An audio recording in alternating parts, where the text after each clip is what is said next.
അച്ഛനെപ്പോലൊരു കള്ളനാണെന്നെന്നെ ആദ്യം വിളിച്ചതെന്നമ്മ. അമ്മിഞ്ഞപ്പാലു കുടിക്കുന്ന കുഞ്ഞിനെ അമ്മ വിളിച്ചു നീ കള്ളൻ. കൊച്ചു കുറുമ്പുകൾ കാട്ടുമ്പോൾ എന്നെ ഇന്നേട്ടൻ വിളിച്ചു നീ കള്ളൻ. ക്ലാസ്സിലെ കുട്ടിയുടെ കയ്യിലെ കല്ലുകൾ തട്ടിപ്പറിച്ചൊരു കള്ളൻ. അദ്ദേഹത്തെ ഞാൻ ഇഷ്ടപ്പെടാൻ കാരണം സൗന്ദര്യം എന്ന ഇത് മാത്രമല്ല, മലയാളത്തിലെ ഏറ്റവും മനോഹരങ്ങളായ ഗാനങ്ങളുടെ മുഖമാണ് അദ്ദേഹം. നമ്മൾ ഇഷ്ടപ്പെടുന്ന ഏറ്റവും പ്രിയതരങ്ങളായ ഈണങ്ങളുടെ, അത് രചനയിൽ, സംഗീതത്തിൽ. ഇതിനു മുമ്പ് തന്നെ ഈ സ്വരത്തിൻ്റെ ഈ വീഡിയോ പ്രചരിച്ചിരുന്നത് കൊണ്ട് ഗൾഫിലും ആൾക്കാർ അറിഞ്ഞിരുന്നു. എനിക്ക് വളരെ അത്ഭുതമായിട്ട് പലപ്പോഴും തോന്നാറുണ്ട്. നിങ്ങളുടെ ഒരു വീഡിയോ ഇറങ്ങിയിട്ടുണ്ടെന്നൊക്കെ എന്നെ പലരും വിളിച്ച് പറഞ്ഞതും വിളിക്കുകയും നേരിട്ടൊക്കെ പറഞ്ഞിട്ടുണ്ട്. അപ്പം ഞാൻ അത്ഭുതപ്പെട്ടു ഏതാണ്, കാരണം ഇന്റർനെറ്റ് ഒന്നുമില്ലാത്ത കാലം ഒരു കാലത്ത്. പക്ഷെ എനിക്ക് തോന്നുന്നു ആ ഒരു കാലം, ആ കാലമാണ് എല്ലാത്തിൻ്റെയും അനുകൂലം കാലമാണ്. പിന്നെ ഇത് എനിക്ക് തോന്നുന്നത് തൃശ്ശൂർക്കാരൻ യാതൊരു തരത്തിലുള്ള ആധിയില്ലാത്ത മനുഷ്യനാണെന്ന് എനിക്ക് തോന്നുന്നത്. അപ്പോൾ ആരെയും അങ്ങനെ സംശയിക്കുന്നില്ല തൃശ്ശൂർക്കാരൻ. ഒരു നിഷ്കളങ്കത ഉണ്ടല്ലേ, ഭയങ്കര നിഷ്കളങ്കത. സംശയിക്കില്ല. അത് ഞാൻ എൻ്റെ നാട്, എൻ്റെയും സജീഷിൻ്റെയും നാടായതുകൊണ്ട് പറയല്ല. അവൻ വളലക്കോ വളലിക്കുന്നതിന് അവനെ ഓർമ്മയുണ്ടാവുള്ളൂ. കാരണം അവൻ്റെ ആട്ടാപടലം അതോടെ. അപ്പോൾ അച്ഛനെ പോലെ ആകുമ്പോൾ അച്ഛനാവണം, ആ ഷാൾ വെച്ചിട്ട്. കുഞ്ഞാവണം, ഷാൾ ഇങ്ങനെ ഇടുമ്പോൾ അമ്മയാവണം. ചേട്ടനാവണം, അനിയനാവണം. ഇങ്ങനെ ഇടുമ്പോൾ കാമുകിയാവണം. സാരി എടുക്കുമ്പോൾ ഭാര്യയാവണം. ബൈക്കിൽ പോകുമ്പോൾ പുറകിലിരിക്കുന്നവളാവണം. അങ്ങനെയുള്ള ഒരു തോട്ട് പ്രോസസ്സാണ്.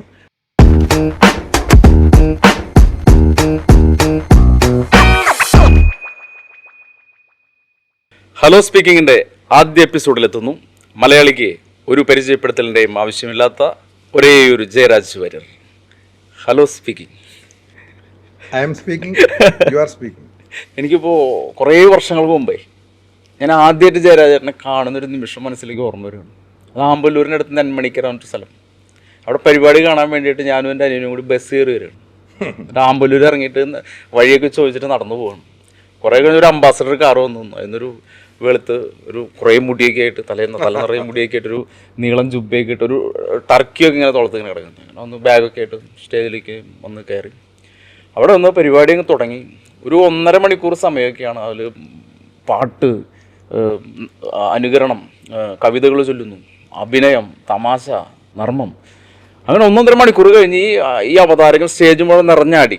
അതിനുശേഷം വേർത്ത് കുളിച്ച് ജുബയൊക്കെ ആണെങ്കിൽ പിഴിയാം.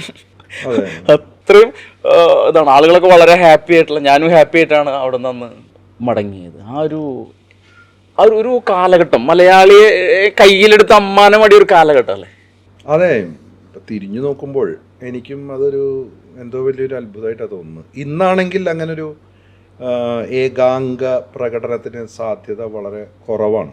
കാരണം ആളുകളൊന്നും അത്രയ്ക്ക് അങ്ങ് ആക്സെപ്റ്റ് ചെയ്യാൻ തോന്നുന്നില്ല. കാരണം അന്ന് വളരെ അനുകൂലമായൊരു സാഹചര്യമായിരുന്നു. പ്രത്യേകിച്ചും നമുക്ക് ദൂരദർശൻ എന്ന് പറയുന്ന ഒരു ചാനൽ മാത്രമേ ഉള്ളൂ. അതെ. പിന്നെ സിനിമ കാണണമെങ്കിൽ തിയേറ്ററിൽ തന്നെ പോകണം. പ്രൈവറ്റ് ചാനൽ തുടങ്ങിയിട്ടില്ല. അപ്പോൾ അങ്ങനെയുള്ളൊരു കാലത്ത് എനിക്ക് തോന്നുന്നത് ആ കാലം ആവശ്യപ്പെട്ടതായിരിക്കണം. കാലത്തിൻ്റെ ആവശ്യങ്ങൾ നിറവേറ്റുക എന്നുള്ളതാണ് ആർട്ടിസ്റ്റിൻ്റെ ഒരു ദൗത്യം തോന്നുന്നു. അതിന് മുൻമാതൃകകൾ ഉണ്ടായിരുന്നു. അതിന് മുൻമാതൃക ഒരിക്കലും ഉണ്ടായിട്ടില്ല. അപ്പോൾ അതൊരു വെല്ലുവിളിയാണ് ആയിരുന്നു അല്ലേ? അത് എടുത്തുചാട്ടാണ്. അങ്ങനെയാണ് അതിനെ പറയേണ്ടത്. അതായത് ഒരു മനുഷ്യൻ ഇങ്ങനെ ഒറ്റയ്ക്കൊരു സ്റ്റേജിലേക്ക് വരുന്നു. ഇവിടെ ഒരു ജനസമുദ്രമാണ് അവിടെ. അത് കുറച്ച് 100-200 പേരല്ല, ജനസമുദ്രമാണ്. ഈ മനുഷ്യനെ സഹായിക്കാനായിട്ട് ഒരു മൈക്ക് മാത്രമേ ഉള്ളൂ. പിന്നെ കുറെ കഴിഞ്ഞപ്പോൾ ഒരു ഷോള് വന്നു അല്ലേ? അതെ. മൈക്ക് എന്ന് പറഞ്ഞു കഴിഞ്ഞാൽ ഇന്നത്തെ പോലെ ഈ മിക്സറോ അതല്ലെങ്കിൽ സൗണ്ട് എഞ്ചിനീയറോ ഒന്നുമില്ല. ആ പരിസരത്തുള്ള ഒരു സൗണ്ട് സിസ്റ്റമാണ്. അത് കൊണ്ടുവന്ന് വയ്ക്കും. അതിൽ നമ്മളങ്ങ് കയറി പെർഫോം ചെയ്യും. അങ്ങനെ തന്നെ അന്ന് കാലത്തൊക്കെ ഈ മൈക്ക് ഓപ്പറേറ്റർമാരായിട്ട് ഒരുപാട് പ്രശ്നങ്ങളുണ്ടായിട്ടുണ്ട്. പലപ്പോഴും ഈ ട്രബിള്, ബാസ്. ഞാൻ നാടകത്തിൽ നിന്ന് വന്ന ഒരാളായതുകൊണ്ട് പലരും എന്നോട് വലിയ ശത്രുതയും കാണിച്ചിട്ടുണ്ട് ആ കാലത്ത്. കാരണം ഞാൻ പറയുന്ന പോലെ വർക്ക് ചെയ്യാതെ വരുമ്പോൾ ഉണ്ടാകുന്ന ചില പ്രശ്നങ്ങൾ. പിന്നീട് അതൊക്കെ പാച്ചപ്പായി. പിന്നെ നമ്മൾ കുറച്ചുകൂടെ പ്രൊഫഷണലൈസ് ചെയ്തപ്പോൾ നമ്മൾ പറയാൻ തുടങ്ങി, നമുക്ക് ഒരു സൗണ്ട് മിക്സർ വേണം, അതിന് ഓപ്പറേറ്റർ വേണം, അതിന് ഇത്ര മൈക്കുകൾ ഇന്ന പോലത്തെ വേണം എന്നൊക്കെ പറയാൻ തുടങ്ങി. പിന്നെന്താ വെച്ചാൽ ഇതിൻ്റെയൊക്കെ അടിസ്ഥാനപരമായ റീച്ച് എന്ന് പറഞ്ഞു കഴിഞ്ഞാൽ ജനങ്ങളിലേക്ക് എത്തുന്നത് അവരതുവരെ പറയാത്ത, അവരതുവരെ കാണാത്ത ഒരു എന്തോ ഒന്ന് എന്ന രീതിയിൽ. ഇതിന് മുൻമാതൃകകൾ എന്ന് പറഞ്ഞാൽ എനിക്ക് തോന്നുന്നത് എവിടെയാണ് ഒരു മുൻമാതൃക എന്ന് ചോദിച്ചു കഴിഞ്ഞാൽ 6ഉം 5ഉം കലാകാരന്മാർ നിന്ന് സ്റ്റേജിൽ നിന്ന് ചെയ്തിരുന്ന എറണാകുളത്തു നിന്ന് ഇറങ്ങിയിരുന്ന മിമിക്സ് പരേഡൊക്കെ ആളുകളുടെ ഉള്ളിലുണ്ട്. നർമ്മത്തെ ആസ്വദിക്കാൻ വന്നിരിക്കുന്ന ആളുകളുടെ ഉള്ളിൽ അതുണ്ട്. പിന്നൊരു മാതൃക എന്ന് പറഞ്ഞാൽ എനിക്ക് തോന്നുന്നു ഇവിടെയല്ല, ഇവിടെ ഉണ്ട്. തെക്കൻ ജില്ലകളിലൊക്കെ സാംബശിവൻ സാറായിരുന്നു. സാംബശിവൻ സാറിൻ്റെ പ്രത്യേകത എന്താ വെച്ചാൽ അദ്ദേഹം മൾട്ടിഫേസ്ഡ് ജീനിയസ് ആയിരുന്നു. അദ്ദേഹം തന്നെ കഥ കണ്ടെത്തുന്നു, എഴുതുന്നു, അതിനുവേണ്ടി കവിതകൾ രചിക്കുന്നു, അദ്ദേഹം തന്നെ ഈണമിടുന്നു, അദ്ദേഹം തന്നെ കഥയുടെ ഗാത്രത്തിൽ നിന്നും പുറത്തുപോയി നർമ്മം പറഞ്ഞ് വീണ്ടും കഥയിലേക്ക് തിരിച്ചു വരുന്നു. അത് മറ്റെന്താ പറയുക, നമ്മുടെ മലയാള സാഹിത്യം മാത്രമല്ല, ലോക സാഹിത്യം, മഹാഭാരതം, രാമായണം, ടോൾസ്റ്റോയ്, ഷേക്സ്പിയർ, ബംഗാളി സാഹിത്യം, ബിമൽ മിത്ര, അങ്ങനെ ഒരു ഒരാൾ മാത്രമേ ഇതിനു മുമ്പ് ഉള്ളൂ. അതെ. പക്ഷെ അദ്ദേഹത്തോടൊപ്പം പക്കമേളക്കാർ ഉണ്ടായിരുന്നു. സപ്പോർട്ടോടൊപ്പം നല്ല സപ്പോർട്ടായിരുന്നു. ഒരു ട്രൂപ്പായിട്ടായിരുന്നു അത്. പിന്നെ അതിനു മുമ്പ് ഒരാളുണ്ടായിരുന്നു എന്ന് ചോദിച്ചു കഴിഞ്ഞാൽ അത് സാക്ഷാൽ കലക്കത്ത് കുഞ്ചൻ നമ്പ്യാരായിരുന്നു. അതെ, അദ്ദേഹമാണ് ഇതിൻ്റെ ഒരു തുടക്കം. കാരണം നിലനിന്നിരുന്ന പല കലാവിഭാഗങ്ങളിൽ നിന്നും അംശങ്ങൾ സ്വീകരിച്ചുകൊണ്ട് വളരെ വ്യത്യസ്തവും നൂതനവുമായ ഒരു പാത സൃഷ്ടിക്കാൻ അദ്ദേഹം എന്തൊക്കെ സാഹസങ്ങൾ ചെയ്തിട്ടുണ്ടാവും, ഏതൊക്കെ തരത്തിലുള്ള വെല്ലുവിളികൾ നേരിട്ടിട്ടുണ്ടാവും. അപ്പോൾ അങ്ങനെ ചാക്യാന്മാർ തുടങ്ങി വെച്ച ഒരു പ്രസ്ഥാനം, കുഞ്ചൻ നമ്പ്യാർ പുതുക്കിപ്പണിത ഒരു പ്രസ്ഥാനം ഓട്ടംതുള്ളൽ, അത് കഴിഞ്ഞ് അതിൻ്റെ പല ശാഖോപശാഖകൾ, അത് കഴിഞ്ഞ് കുറേ കഴിഞ്ഞപ്പോൾ മലയാള സാഹിത്യത്തിലേക്ക് സാഹിത്യവുമായി ഈഴ ചേർന്ന് നിൽക്കുന്ന നമ്മുടെ സാംബശിവൻ്റെ കഥാപ്രസംഗം, അതിനുശേഷം വന്ന മോണോ ആക്ട് പ്രസ്ഥാനം, അതിനുശേഷം വന്ന മിമിക്സ് പരേഡ്, സംഗീതം, കഥ പറച്ചിൽ, അങ്ങനെയുള്ള നർമ്മം, അങ്ങനെയുള്ള ഒരുപാട് ആവിഷ്കാര രൂപങ്ങളെ ഒരു നൂലിൽ ചേർത്ത മാല പോലെ, അതായത് പല പുഷ്പങ്ങൾ കൂട്ടിച്ചേർത്തുകൊണ്ടാണല്ലോ മാല ഉണ്ടാക്കുക. മാലകെട്ടലിൻ്റെ കുലത്തൊഴിലുമാണല്ലോ ഒരു ഭാര്യയുടെ പ്രധാന ഭാര്യന്മാരുടെ ജോലി. അങ്ങനെ അങ്ങ് ഉണ്ടായി വരികയാണ്. യഥാർത്ഥത്തിൽ ഇത് ചെയ്യുന്ന സമയത്ത് ഇങ്ങനെയൊന്നും ആവുമെന്ന് വിചാരിച്ചല്ല. അന്ന് അങ്ങനെ ഒരു താല്പര്യം. പിന്നെ മാത്രമല്ല, ഇതിനകത്തൊരു നമുക്കെന്തെങ്കിലും ചെയ്തേ പറ്റൂ എന്ന ഒരു വലിയ ചിന്തയുടെ വിഷയമുണ്ട് ഇതിൽ. ചെയ്തേ പറ്റൂ, ഇവിടെ എന്തെങ്കിലും നമുക്ക് ചെയ്യണം, ഒരു ഏതെങ്കിലും തരത്തിൽ നമുക്ക് ശ്രദ്ധേയനാവണം, എന്നാൽ അതിന് പുതുമയുണ്ടാവണം. അത്തരത്തിലുള്ള ചില ചിന്തകളൊക്കെയാണ്. പിന്നെ എനിക്ക് വളരെ ശക്തമായ ഒരു നാടകത്തിൻ്റെ ഒരു അടിത്തറയുണ്ട്. എൻ്റെ തറ എന്ന് പറഞ്ഞാൽ എൻ്റെ നാടകത്തറയാണ്. എൻ്റെ ഗുരുനാഥനായിട്ടുള്ള നാടക സംവിധായകൻ, നാടകകൃത്ത് ജോസ് ചിറമ്മിൽ എന്നെ അരങ്ങ് എന്താണെന്ന് പഠിപ്പിച്ചു തന്നിരുന്നു. അരങ്ങിൽ എങ്ങനെ നിൽക്കണം, എങ്ങനെ പെരുമാറണം, എങ്ങനെ നോക്കണം, അതാണ് ഇതിൻ്റെ ബേസിക് ട്രെയിനിങ്. പിന്നെ ചെറുപ്പത്തിൽ പഠിച്ച വേണുആശാൻ്റെ കീഴിൽ പഠിച്ച തുള്ളലും, ഇതൊക്കെയാണ് ഇതിൻ്റെ ഒരു 91 തുടങ്ങുന്ന സമയത്ത് കേരളത്തിൽ മിമിക്സ് പരേഡ് വളരെ സ്ട്രോങ് ആണ്. മിമിക്സ് പരേഡ് എന്ന് ജയറാം പോലുള്ള നടന്മാർ ഉണ്ടായി കഴിഞ്ഞു ഒരുപാട്. അപ്പോൾ ആ സമയത്ത് എന്തുകൊണ്ട് മിമിക്രിയിലേക്ക് ഇത് പോയില്ല? അല്ല, അത് നമുക്ക് പറയാനുള്ള കാര്യങ്ങൾ നമ്മൾ തനിച്ച് പറയുമ്പോഴാണ് അതിലൊരു വേറൊരാൾ കയറി ഇതിൽ ഇടപെട്ട് കഴിഞ്ഞ വിഷയം. എന്താണോ നിലനിൽക്കുന്നത് അതിൽ നിന്നും വ്യത്യസ്തനാവണം. എന്താണോ ഇവിടെ നിലനിൽക്കുന്നത് അതിൽ നിന്നും വ്യത്യസ്തമായ ഒന്നായിരിക്കണം എന്നൊരു ആഗ്രഹം. ആ ആഗ്രഹം ഒരു നടൻ എന്ന നിലയ്ക്ക് എനിക്ക് തോന്നി തുടങ്ങിയതാണ്. കാരണം നാടകത്തിൽ ചെയ്യുമ്പോൾ ഞാൻ റൂട്ടിന് വേണ്ടി ഞാൻ ഏകാഭിനയങ്ങൾ ചെയ്തിരുന്നു. 1 man പ്ലേകൾ, നാടകങ്ങളല്ലേ, അതിനെ പറയും ഏകപാത്ര നാടകങ്ങൾ. അതായത് ഒരാളുടെ പ്രശ്നമായിരിക്കും പറയുന്നത്, പക്ഷെ അതിലൂടെ പല കഥാപാത്രങ്ങളും കയറി വരും.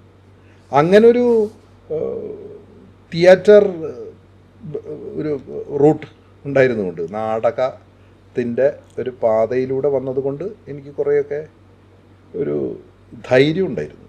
ഇത് എന്തായാലും അതങ്ങ് പിടിക്കും, അതിൻ്റെ റൂട്ട് പിടിക്കും എന്നെനിക്ക് ഉണ്ടായിരുന്നു. എന്നെ സത്യം പറഞ്ഞു കഴിഞ്ഞാൽ ഒരാളും നിരുത്സാഹപ്പെടുത്തിയിട്ടില്ല എന്നുള്ളതാണ് ഇതിൻ്റെ ഏറ്റവും വലിയ വിജയം. അപ്പോൾ 91 അല്ല 90 തന്നെയാണ്. 91 കൂടുതൽ അറിയപ്പെട്ടത്. 90 തുടങ്ങിയിട്ടുണ്ട് അല്ലേ? 90-ലുണ്ട്. 89 ലാസ്റ്റിലുണ്ട് യഥാർത്ഥം തുടങ്ങിയിട്ടുണ്ട്. തുടങ്ങിയിട്ടുണ്ട്. അന്ന് ഇതിന്റെ രൂപം എങ്ങനെയല്ല? അല്ലല്ല, അതെങ്ങനെയാ വെച്ചാൽ ഒരു 15 മിനിറ്റ് 20 മിനിറ്റ് എന്നുള്ള സമയമായിരുന്നു. കാരിക്കേച്ചർ 90 കിഡ്സ് ആണല്ലേ കാരിക്കേച്ചർ? അതെ 90-യുടെ പുത്രനാണ്. അതെ. പിന്നെ ഞാനിങ്ങനെ എസ്റ്റാബ്ലിഷ് ചെയ്തു. അത് കഴിഞ്ഞ് 92-ൽ ഞാൻ ഇതിൻ്റെ വരുമാനം ഉണ്ടാവും എന്നതുകൊണ്ട് തന്നെ ഞാൻ വാങ്ങിച്ചു. അങ്ങനെയൊക്കെ ജീവിതം വേറെ പല വഴിയിലൂടെ പോകേണ്ടത് ഞാൻ തിരിച്ചിങ്ങനെ പിടിക്കുകയായിരുന്നു. അന്ന് സ്റ്റേജിൽ നിന്നിട്ട് മാത്രം അന്ന് പേരെടുത്തിരുന്നു, വളരെ പേര് ആളുകൾ തിരിച്ചറിയുകയും ചെയ്തിരുന്നു ആ കാലത്ത്. പിന്നെ എന്നെ നാടകക്കാരൻ എന്ന നിലയ്ക്ക് ആസ് എ തിയേറ്റർ ആക്ടർ തന്നെ ആളുകൾ അറിയുമായിരുന്നു. അത് എനിക്ക് തൃശ്ശൂർ എന്ന് പറഞ്ഞ സ്ഥലത്ത് നാച്ചുറലി എന്നെ എല്ലാവരും അറിയും. പക്ഷെ മറ്റ് ജില്ലകളിൽ എന്നെ അറിഞ്ഞിരുന്നു. ജോസ് ചിറമലിൻ്റെ നടനാണ് എന്ന രീതിയിലും ഞങ്ങളുടെ മുദ്രാരാക്ഷസം, ഭോമ, സൂര്യവേട്ട, ചതുപ്പിൽ പാർക്കുന്നവർ, അങ്ങനെ 10-30ഓളം നാടകങ്ങളിൽ ഞാൻ ഡിഫറൻ്റ് ആയിട്ടുള്ള കഥാപാത്രങ്ങളെ അവതരിപ്പിച്ചിരുന്നത് കൊണ്ട് ഒരുവിധം സ്റ്റേജിൽ കലാപരിപാടി അവതരിപ്പിക്കുന്ന ഒരാൾ എന്ന നിലയിൽ എന്നെ ഒരു നാടക നടൻ എന്ന നിലയ്ക്ക് തന്നെ ഞാൻ അറിയപ്പെട്ടിരുന്നു. അത് കാരണം എനിക്ക് കോഴിക്കോട് ഭയങ്കര സ്വീകാര്യതയായിരുന്നു. എറണാകുളം ജില്ലയിൽ എനിക്ക് വലിയ സ്വീകാര്യതയായിരുന്നു. പാലക്കാട് എനിക്ക് നല്ല സ്വീകാര്യത. കൊല്ലം ഞാൻ അവിടെ പഠിച്ചത് കൊണ്ട്, ഞാൻ അവിടെ എൻ്റെ ഫാർമസി പഠനം അവിടെ നടത്തിയതുകൊണ്ട് അവിടെയും എനിക്ക് ഒരുപാട് പരിചയക്കാരുണ്ടായിരുന്നു. അതായത് പല ഫൈൻ ആർട്സുകൾ, കോളേജ് ക്യാമ്പസുകൾ, അവരൊക്കെ എന്നെ തിരിച്ചറിയുമായിരുന്നു. പല ഉത്സവ പറമ്പുകളൊക്കെ. പിന്നെ കേരളത്തിൽ പുറത്തേക്ക് പോയി. അത് ഞാൻ ഇവിടെ തൃശ്ശൂരിൽ നടത്തിയ ഒരു ഷോ, സ്വരം എന്നൊരു, ഞങ്ങളെല്ലാവരും കൂടി ഉണ്ടാക്കിയൊരു കൂട്ടായ്മ. അതിൻ്റെ ഒരു വീഡിയോ കാസറ്റ് അന്ന് ഇറങ്ങാന്ന് പറഞ്ഞാൽ ആരോ അത് റെക്കോർഡ് ചെയ്ത് കൊണ്ടുപോയി. അത് പലരും കണ്ടു. പ്രത്യേകിച്ചും നസീർ ഖാൻ വെള്ളാരപ്പള്ളി എന്ന് പറഞ്ഞൊരു മരിച്ചുപോയി. അങ്ങനെയാണ് എന്നെ ആദ്യമായിട്ട് കൊണ്ടുപോകുന്നത്. അതിനു മുമ്പ് തന്നെ ഈ സ്വരത്തിൻ്റെ ഈ വീഡിയോ പ്രചരിച്ചിരുന്നത് കൊണ്ട് ഗൾഫിലും ആൾക്കാർ അറിഞ്ഞിരുന്നു. എനിക്ക് വളരെ അത്ഭുതമായിട്ട് പലപ്പോഴും തോന്നാറുണ്ട്. നിങ്ങളുടെ ഒരു വീഡിയോ ഇറങ്ങിയിട്ടുണ്ടെന്നൊക്കെ എന്നെ പലരും വിളിക്കുകയും നേരിട്ടൊക്കെ പറഞ്ഞിട്ടുണ്ട്. അപ്പം ഞാൻ അത്ഭുതപ്പെട്ടു ഇതാണ്. കാരണം ഇന്റർനെറ്റ് ഒന്നുമില്ലാത്ത ഒരു കാലത്ത്. പക്ഷെ എനിക്ക് തോന്നുന്നു ആ ഒരു കാലം, ആ കാലമാണ് എല്ലാത്തിൻ്റെയും അനുകൂലം കാലമാണ് ഒരു കലയെയും കലാകാരനെയും സൃഷ്ടിക്കുന്നത് എന്ന കാര്യത്തിൽ യാതൊരു സംശയമില്ല. അതാണ് ഞാൻ പറഞ്ഞത്, ഇന്നത് സാധ്യമല്ല. കാരണം ഇന്ന് നമ്മുടെ വിരൽത്തുമ്പിലാണ് എല്ലാം. നമ്മുടെ മൊബൈൽ ഫോൺ എടുത്ത് വെറുതെ ഒന്ന് തൊടേണ്ട കാര്യമുണ്ടോ? ഊതിയാൽ മതി, വരും. അപ്പം അതുകൊണ്ട് ആ ഒരു കാലം വളരെ അനുകൂലമായിരുന്നു. പിന്നെ അവിടുന്ന് മറ്റ് വിദേശ നാടുകളിലൂടെയൊക്കെ പോയിട്ട് അതിന്റെ ഭാഗമുള്ള യാത്രകൾ. പിന്നെ മറ്റൊരു സഹായം എനിക്ക് കിട്ടിയത് മറ്റേ ഏഷ്യാനെറ്റിന്റെ വരവാണ്. എൻ്റെ ഏറ്റവും പ്രിയ സുഹൃത്തായിട്ടുള്ള MR രാജൻ അവിടെ പ്രൊഡക്ഷൻ്റെ അവിടുത്തെ ഒരു വളരെ പ്രധാനപ്പെട്ട ഒരു പോസ്റ്റിൽ അദ്ദേഹം വരികയും അദ്ദേഹമാണ് എന്നെ ഈ പുതുവർഷ പരിപാടികൾക്ക് വേണ്ടി ക്ഷണിക്കുന്നത്. അത് 94 തുടങ്ങിയിട്ടുണ്ട്. എല്ലാ വർഷവും ഉണ്ട് അല്ലേ? എല്ലാ വർഷവും ഉണ്ടായിരുന്നു. ഇപ്പൊന്നുമില്ല. 2000, 2002 വരെ ഉണ്ടായുള്ളൂ. പിന്നെ അത് ഒരേപോലെ ആയി കഴിഞ്ഞാൽ അത് ബോറടിക്കുന്നു വെച്ചിട്ട് പിന്നെ അത് മാറ്റി. അപ്പോൾ MR രാജൻ്റെ സഹായം വളരെ കൂടുതലുണ്ട്. അതുപോലെ തന്നെ എൻ്റെ വിദേശ സുഹൃത്തുക്കളുടെ സഹായം ഒരുപാടുണ്ട്. പിന്നെ എനിക്ക് തോന്നിയ ഒരു കാര്യം എന്താ വെച്ചാൽ, ഈ 2000 ഒക്കെ ആയപ്പോഴേക്കും വേറൊരു തരത്തിൽ എസ്റ്റാബ്ലിഷ് ചെയ്തു. ഒരു ഏകാംഗ രൂപം, കലാരൂപം എന്ന രീതിയിൽ ജനം വളരെയധികം ശ്രദ്ധിക്കാൻ തുടങ്ങുകയും കേരളത്തിലെ എല്ലാ ഗ്രാമങ്ങളിലും എല്ലാ നഗരങ്ങളിലും എനിക്കിപ്പോഴും അറിയാം. ഒരാളൊരു വീട് എവിടെയാണെന്ന് ചോദിച്ചാൽ, ഒരാളോട് ഞാൻ വീട് എവിടെയെന്ന് ചോദിച്ചാൽ അയാളൊരു സ്ഥലം പറഞ്ഞാൽ ആ സ്ഥലത്ത് ഞാൻ പോയിട്ടുണ്ടാവും. അങ്ങനെ ഒരു അറിഞ്ഞുകൂടാ എനിക്കിപ്പോൾ ഇനിയൊന്നും അങ്ങനെ ചെയ്യാൻ പറ്റുള്ളൂ. പോവാത്ത രാജ്യങ്ങളുണ്ട്. എന്നിരുന്നാലും മലയാളികൾ കൂടുതലുള്ള എല്ലായിടത്തും ഞാൻ പോയിട്ടുണ്ട്. Gulf, America, Europe, England, Africa, Antarctica. ഈ യാത്രകളുടെ അനുഭവങ്ങൾ എങ്ങനെയാണ്? യാത്രകളെല്ലാം തന്നെ വളരെ രസകരങ്ങളാണ്. അതിപ്പോൾ ഞാൻ ഒറ്റയ്ക്ക് പോകുമ്പോഴും രസകരമാണ്. ഒരു നാട്ടിൽ ചെന്ന് കഴിഞ്ഞാൽ ആ നാട്ടിലെ കുറച്ച് കാര്യങ്ങളൊക്കെ ചോദിച്ചറിഞ്ഞിട്ടാണ് ഞാൻ അവിടെ പ്രോഗ്രാം ചെയ്യുക. പക്ഷെ അതുകൊണ്ട് തന്നെ എനിക്കിപ്പോഴും എൻ്റെ ഒരു സൗഹൃദ വലയം എന്ന് പറഞ്ഞാൽ വളരെ വലുതാണ്. ഇപ്പോഴും ഞാൻ പലരെയും ഓർക്കാറുണ്ട്. അവരെന്നെയും പലപ്പോഴും വാട്സാപ്പൊക്കെ വന്നപ്പോൾ പലരും എനിക്ക് ഒരു ഫോട്ടോ ഒക്കെ അയച്ചിട്ട് ഞാൻ ആരാണെന്ന് മനസ്സിലായെന്ന് ചോദിച്ചാൽ തിരിച്ച് ഞാൻ കൃത്യമായിട്ട് മറുപടി പറയും. അങ്ങനെ ഒരു വലിയ സംഭവം. പിന്നെ അതുകൂടാതെ ഇതിലൂടെ ഞാൻ ഉണ്ടാക്കിയെടുത്ത ഒരു പുതുമയുള്ളതുകൊണ്ട് തന്നെ ചലച്ചിത്ര രംഗത്തുള്ള ആളുകളൊക്കെ എന്നെ വ്യത്യസ്തനായ ഒരാളായതുകൊണ്ട്, ഇപ്പോൾ ഒരു കാലത്ത് നമ്മുടെ VD രാജപ്പൻ വന്നതുപോലെ അദ്ദേഹം ഒരു വ്യത്യസ്തമായ ധാര തുടങ്ങിയ ആളാണല്ലോ. സാംബശിവൻ കഥാപ്രസംഗത്തിൽ ചെയ്ത അത്ര ഉയരത്തിലല്ലെങ്കിലും ഹാസ്യത്തിന്റെ ഒരു വഴി. നർമ്മത്തിലൂടെ അതുപോലെ ആളുകളൊക്കെ എന്നെ മറ്റൊരു മീഡിയയിൽ കാര്യമായിട്ട് ജനങ്ങൾ സ്വാധീനിക്കുന്ന ഒരു കലാകാരൻ ഉണ്ടായി വരുന്നു എന്ന രീതിയിൽ ചലച്ചിത്ര രംഗത്തുള്ള പലരുമായിട്ടും എനിക്ക് എടുക്കാൻ സാധിച്ചു.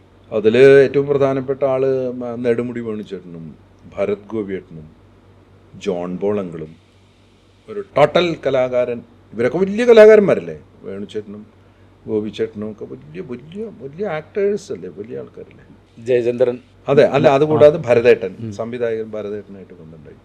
പിന്നെ ജയേന്ദ്രൻ ചേട്ടൻ നമ്മ ഈ വർഷം നഷ്ടപ്പെട്ട അദ്ദേഹം ഒരു സദസ്സിലിരുന്നിട്ട് എന്നെ അങ്ങോട്ട് വിളിപ്പിക്കുക ചെയ്തത്. ഏതൊരു ഡിസ്കഷനിൽ എൻ്റെ പേരിങ്ങനെ വന്നപ്പോൾ ജയേന്ദ്രൻ ചേട്ടൻ പറയുകയാണ്, ആ ജയരാജ് അയാളെ ഒന്ന് കാണണം എനിക്ക് എന്ന് പറഞ്ഞിട്ട് ഞാൻ അദ്ദേഹത്തെ പോയി കാണുകയുണ്ടായി. ഞാൻ പനമുക്ക് എൻ്റെ ഗ്രാമത്തിൽ നിന്ന് രാത്രി 9 മണിക്ക് ശേഷം ഒരു ഓട്ടോറിക്ഷയൊക്കെ തപ്പിപ്പിടിച്ച് അദ്ദേഹത്തെ പോയി ഞാൻ കണ്ടു. അദ്ദേഹമായിട്ട് വലിയ ചങ്ങാത്തായി. ദാസേട്ടനായിട്ട് യേശുദാസ്, ദാസേട്ടനൊക്കെ വലിയ സംഗീതജ്ഞനും വലിയ ഗായകനും എന്താ പറയേണ്ടത്, തലമുറകളെ സ്വാധീനിച്ച ആളല്ലേ ദാസേട്ടൻ. ദാസേട്ടനൊക്കെ പൊട്ടിച്ചിരിക്കുകയാണ് നമ്മുടെ വീഡിയോ ഉണ്ട് യൂട്യൂബിൽ. അതെ അതെ അതെ, ദാസേട്ടനായിട്ട്.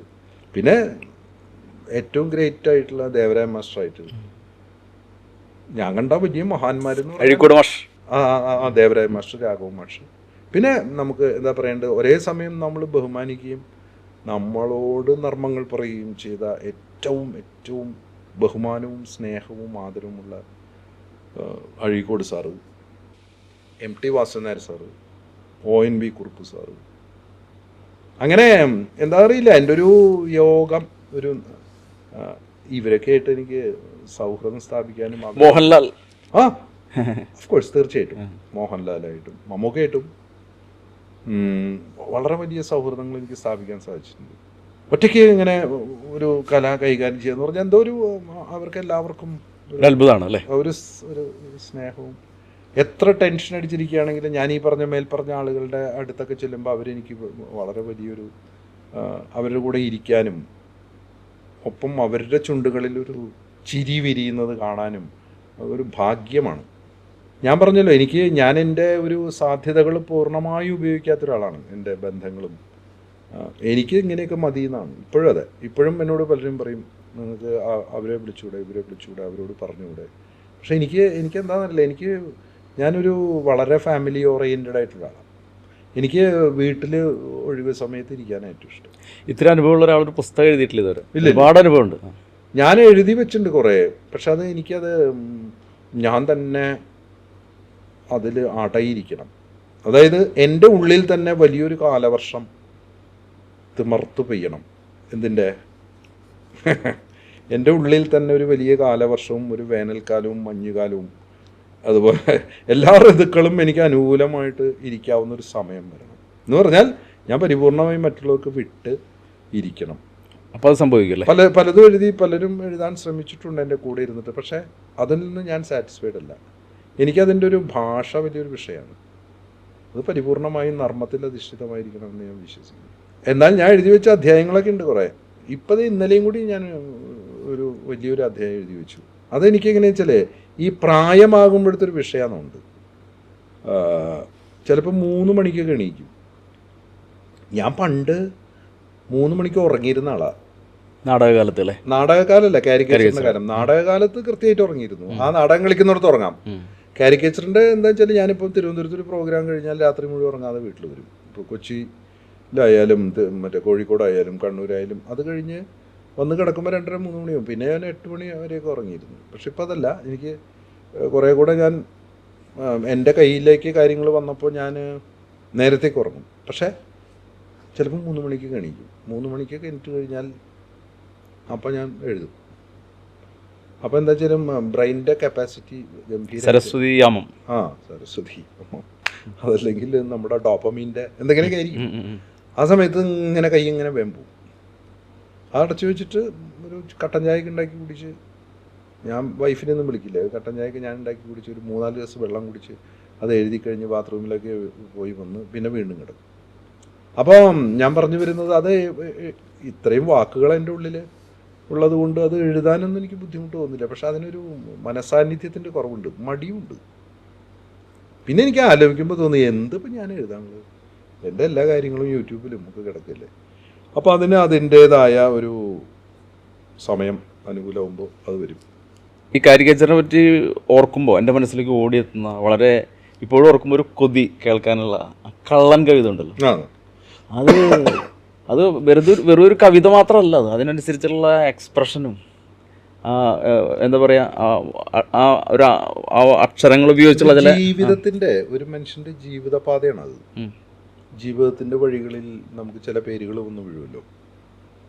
മൂവാറ്റുപുഴയിൽ എൻ്റെ കുറച്ച് സുഹൃത്തുക്കളും കൂടി ഒരു ദിവസം എറണാകുളത്ത് റിലാക്സ് ചെയ്തിരിക്കുമ്പോൾ ഒരാൾ ചൊല്ലിക്കേട്ടത് അത്.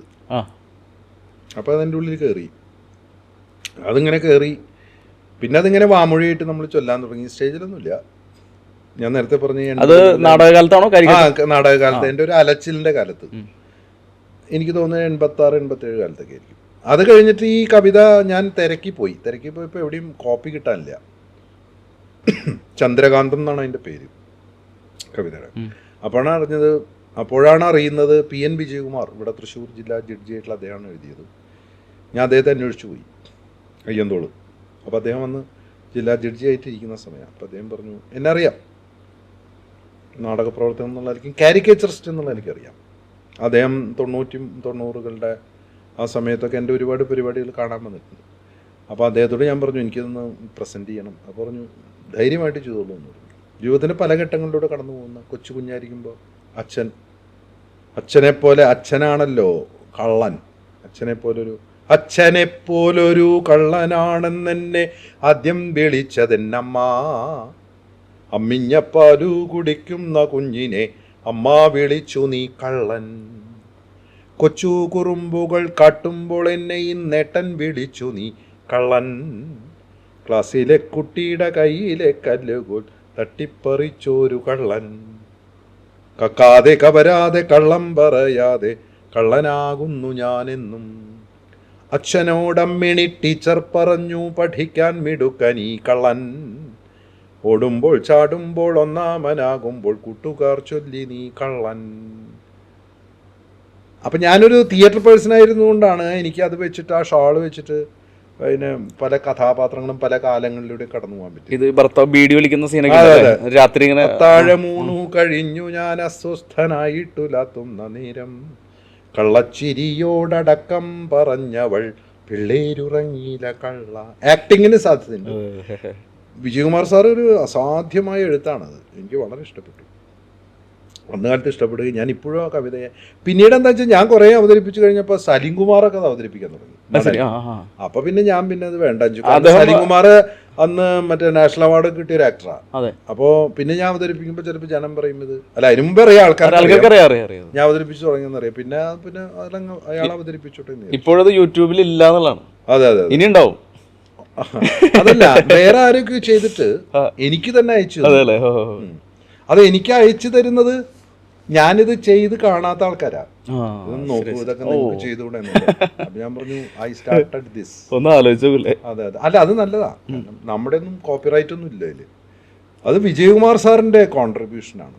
അതിനെ ഞാനൊരു നാടക പ്രവർത്തകൻ രീതിയിൽ എൻ്റെ കയ്യിലൊരു ഷാൾ ഉപയോഗിച്ച് എങ്ങനെയൊക്കെ അഭിനയിക്കാം, അതാണ് ഞാൻ ആലോചിക്കുന്നത്. ഞാൻ സ്റ്റേജിൽ നിൽക്കുമ്പോൾ ഒരു സ്ഥലത്ത് സ്റ്റാൻഡ് സ്റ്റില്ലായിട്ട് നിൽക്കാതെ പല സ്ഥലത്തേക്കും മാറിയിട്ട് പല കഥാപാത്രങ്ങളുടെ പല ഘട്ടങ്ങളിലൂടെ കടന്നു പോകുന്ന അങ്ങനെയാണ് ഞാൻ ചിന്തിക്കുന്നത്.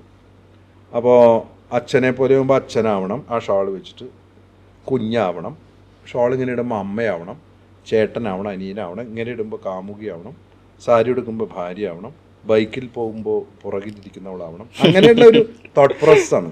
ആ തോട്ട് പോലെ തന്നെയാണ് ഞാൻ NK ദേശത്തിൻ്റെ ആനക്കൊമ്പൻ എന്ന കവിത കേട്ടിട്ട് NK ദേശസാറിനെ വിളിച്ചിട്ട് പറഞ്ഞു, അന്ന് എനിക്ക് ചെയ്യണം. ഓദറിനോട് ചോദിക്കാതെ ചെയ്യാൻ പാടില്ല, അത് ന്യായമാണില്ല. അപ്പോൾ NK ദേശം പറഞ്ഞു, ജയരാജ് വാരി ചെയ്തോളൂ. ദേശം സാറും മരിച്ചു. ഞാനിത് കുറേ അവതരിപ്പിച്ച് കഴിഞ്ഞിട്ട് എൻ്റെ മോൾക്ക് ഒരു കുഞ്ഞുണ്ടായപ്പോൾ അവള് മകന് പാടിക്കൊടുത്തു. അത് ഭയങ്കര വൈറലായി. ഇപ്പോഴും ആൾക്കാർ എന്നോട് ചോദിക്കും. എനിക്കിതൊക്കെ ഇപ്പോഴും സ്റ്റേജിൽ പെർഫോം ചെയ്യുമ്പോൾ ഈ കള്ളനും ആനക്കൊമ്പനൊക്കെ ഇപ്പോഴും ആളുകൾ ചോദിക്കുന്നു. അവിടെ ചെയ്യും, പ്രസന്റ് ചെയ്യും. ഓ, റിക്വസ്റ്റ് ആണ്. അതെ അതെ അതെ.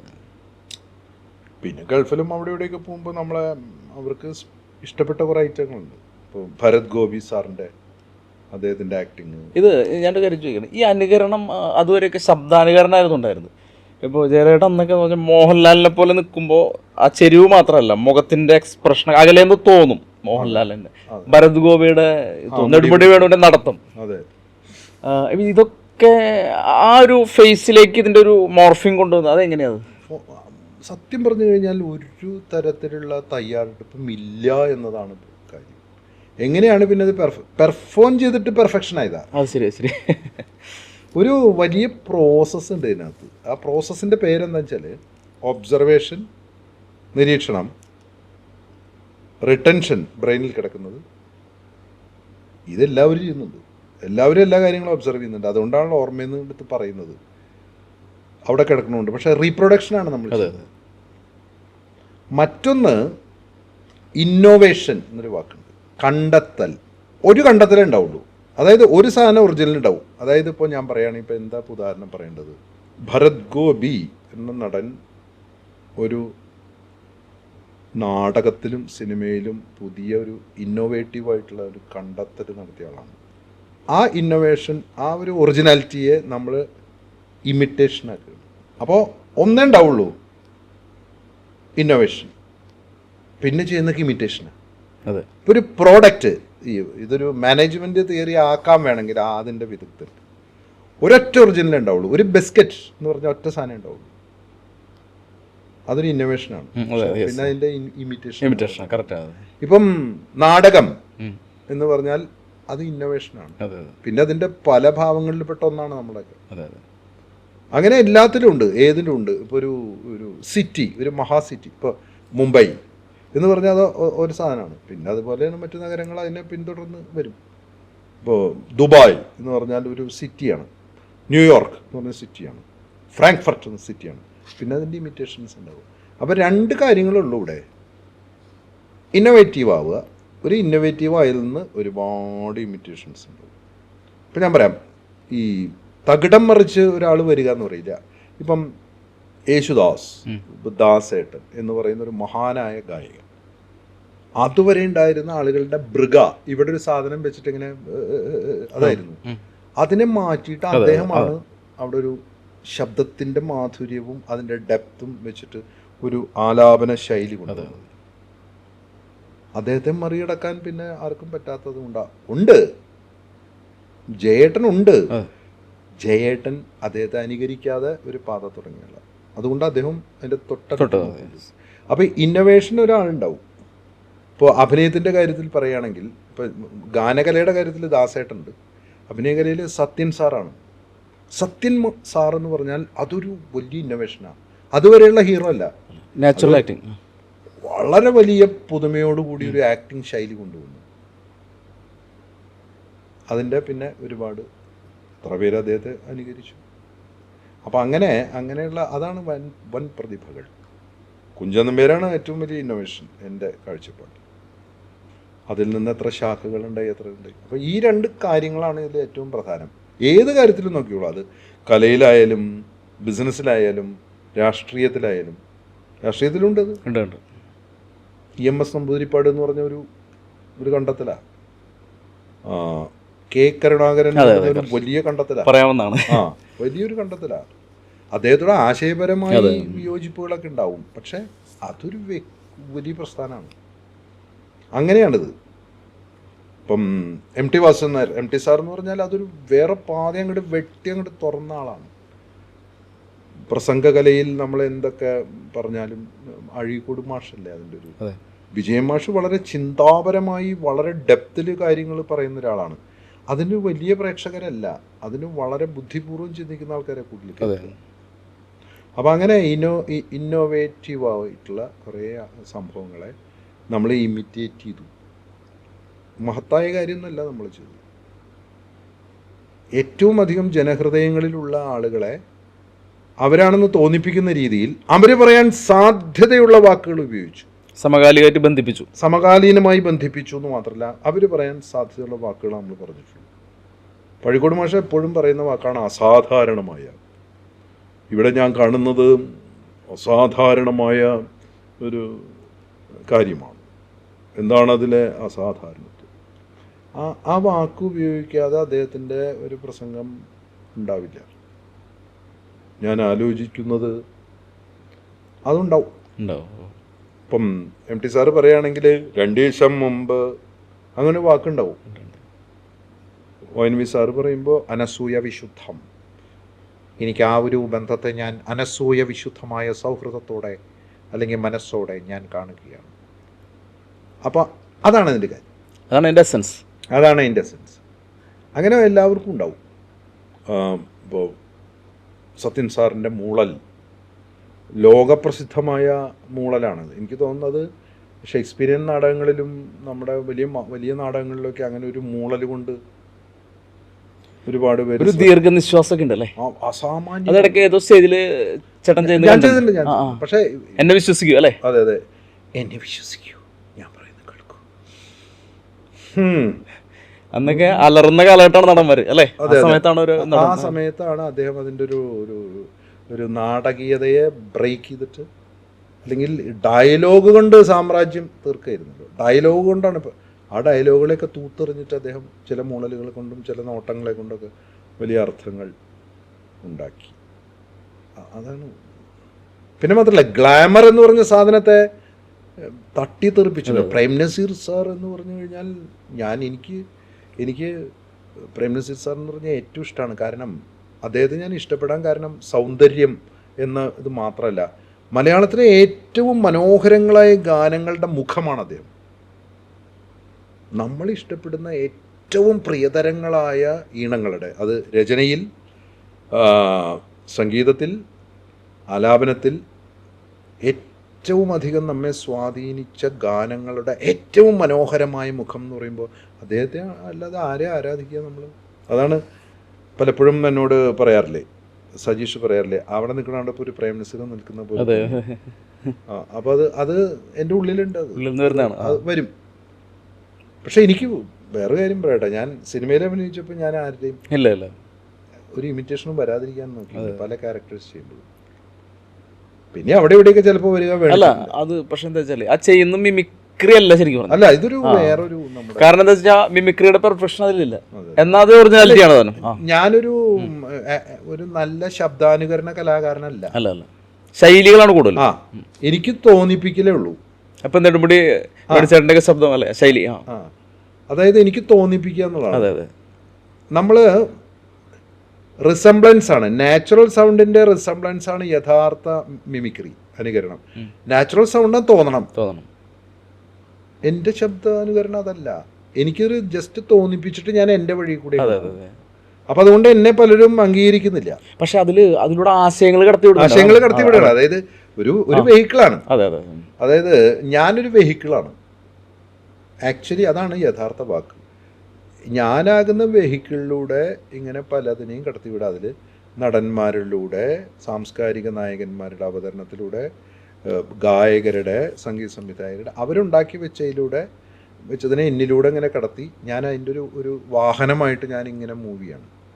അത് എൻ്റെ ഉള്ളിൽ ആ ഒരു ചിന്ത കിട്ടിയത് നമ്മുടെ BV കാറൻസ്, വലിയ നാടക സംവിധായകനും നാടകകൃത്തും ഒക്കെ ആയിട്ടുള്ള അദ്ദേഹം പറഞ്ഞൊരു വാചകമാണ്: actor is the vehicle of communication, actor himself is the medium. നടനാണ് മാധ്യമം, വേറെ മാധ്യമം വേണ്ടെന്നാണ് പറയുന്നത്. Actor is the medium. ആ ഒരു തോട്ടാണ് എനിക്കുള്ളത്. അതിനെ ആ ഒരു ചിന്തയെ പോഷിപ്പിക്കുന്ന തരത്തിലായിരുന്നു എന്നെ ജോസ് ചിറമൽ പഠിപ്പിച്ചത്. എന്നിട്ട് ഇത് എന്ത് ചെയ്യണം, ഈ ടാലൻറ്റുകളെ, എൻ്റെ ഉള്ളിലുള്ള ഈ വാസനകളെ, എൻ്റെ ഉള്ളിലുള്ള ഈ പെർഫോമൻസിനെ എന്ത് ചെയ്യണം എന്നറിയാതെ അതിനൊരു ക്ലാരിറ്റി കിട്ടണമല്ലോ, അതിനൊരു ധൈര്യം വേണം, അതിനൊരു പ്രചോദനത്തിന് ആൾ വേണം. അതിന് നീ അത് പോയി ചെയ്യടാ എന്ന് പറയാൻ മറ്റൊരു വലിയ നാടക പ്രവർത്തകനും നടനും ആയിട്ടുള്ള ജയപ്രകാശ് കുളൂർ സാറാണ് എന്നെ വിട്ടത്. അദ്ദേഹത്തോട് എനിക്ക് തീർത്താൽ തീരാത്ത കടപ്പാടാണ്. കാരണം അദ്ദേഹം ഒന്നും എനിക്ക് ധൈര്യം തന്നില്ലായിരുന്നെങ്കിൽ ഞാൻ ഈ ഷോ ചെയ്യില്ല. ഞാൻ ഏതെങ്കിലും ഫാർമസിയിൽ ഇരുന്നുകൊണ്ട് അല്ലെങ്കിൽ സ്വന്തമായിട്ടൊരു ഫാർമസിയോ ഹോസ്പിറ്റലൊക്കെ തുടങ്ങിയിരുന്നു. അങ്ങനെ ആയിപ്പോയി. അപ്പോൾ എനിക്ക് ആ ഒരു കളരി, അതായത് ജോസേട്ടൻ്റെ നാടകങ്ങളും ജോസേട്ടൻ വഴി പരിചയപ്പെട്ട കുളൂർ സാറും ഒക്കെ തന്നെയാണ്. പിന്നെ എൻ്റെ മുഖത്ത് ആദ്യമായി മനയോല ഈ പച്ച തേച്ച് കിരീടം വെച്ചെന്ന ആശാനും വേണു ആശാനും ആ ഗുരുക്കന്മാരെയൊക്കെ എന്നും ഓർക്കുകയും അവരെ കാണുകയും ചെയ്യുക എന്നുള്ളതാണ് എൻ്റെ ഏറ്റവും വലിയ. ഞാനെന്നും ദൈവത്തെ വിളിക്കുന്ന കൂട്ടത്തിൽ എൻ്റെ ഗുരുനാഥന്മാരെയും അവരുടെ പേരും പറയും. സ്മരണ ഇവിടെ ഇല്ലാത്തതാണല്ലോ. ഇവിടെ ഇപ്പം നിങ്ങൾ നോക്കിക്കോളൂ, പലരും കണ്ടിട്ടുള്ള ഒരു കാര്യം എന്ന് വെച്ചാൽ നിങ്ങളോട് ഒരുപാട് സഹായങ്ങൾ ചോദിച്ച് നിങ്ങളെ വിളിക്കും. പലരും വിളിക്കും, കാര്യം നടന്നു കഴിഞ്ഞാൽ നിങ്ങളെ വിളിക്കില്ല, നന്ദി വാക്ക് പോലും പറയില്ല. കാരണം അവർ മറന്നു പോവാണ് കാര്യം നടന്നപ്പോൾ. ഒരു കൾച്ചർ എന്നല്ല ഉണ്ടാവുന്നത്. അതെ, ബേസിക് കൾച്ചറിൻ്റെ ഒരു അപജയമാണത്. ഇപ്പം തൃശ്ശൂർ എന്ന് പറയുമ്പോൾ ഞാൻ പറഞ്ഞല്ലോ, തൃശ്ശൂരിൻ്റെ ഈച്ച് ആൻഡ് എവരി കോർണർ എന്ന് പറഞ്ഞു കഴിഞ്ഞാൽ എനിക്ക് അത്രയും പരിചിതമാണ്. ഒരു തൃശ്ശൂർക്കാരൻ ചിന്തിക്കുന്നത് ഞാൻ ഇവിടെ ഇരുന്നുകൊണ്ട് പറയും, അടുത്തിരിക്കുന്നവൻ. അതെ, ജയരാജേട്ടോ, ജയരാജേട്ടാ അപ്പോ സിനിമയിലൊക്കെ കുറവാല്ലേ? സിനിമയൊക്കെ കുറവാ, അതാ നല്ലത് എന്ന് പറയുന്നവരുണ്ട്. ഇങ്ങനെയൊക്കെ പറയല്ലേ? അതെ അതെ, നണ്ടുകറിയില്ല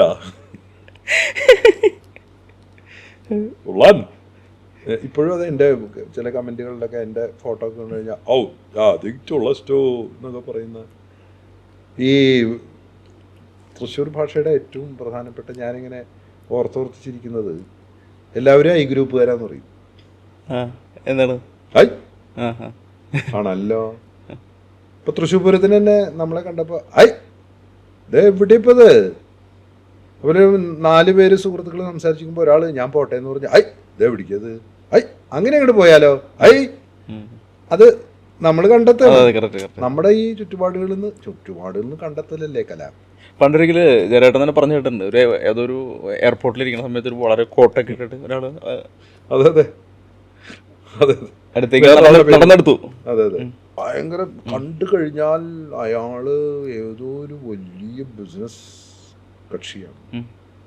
നല്ല സുമുഖനായിട്ട്, മുഖമൊക്കെ ചുമന്നിരിക്കും, തുടുത്ത് താമരപ്പൂ പോലെ, നല്ല മീശ, നല്ല മുടി, നല്ല കോട്ട്, സൂപ്പർ ആണ് വേഷം. അടുത്തേക്ക് വന്നിട്ട് എവിടേക്കാ പോണ്?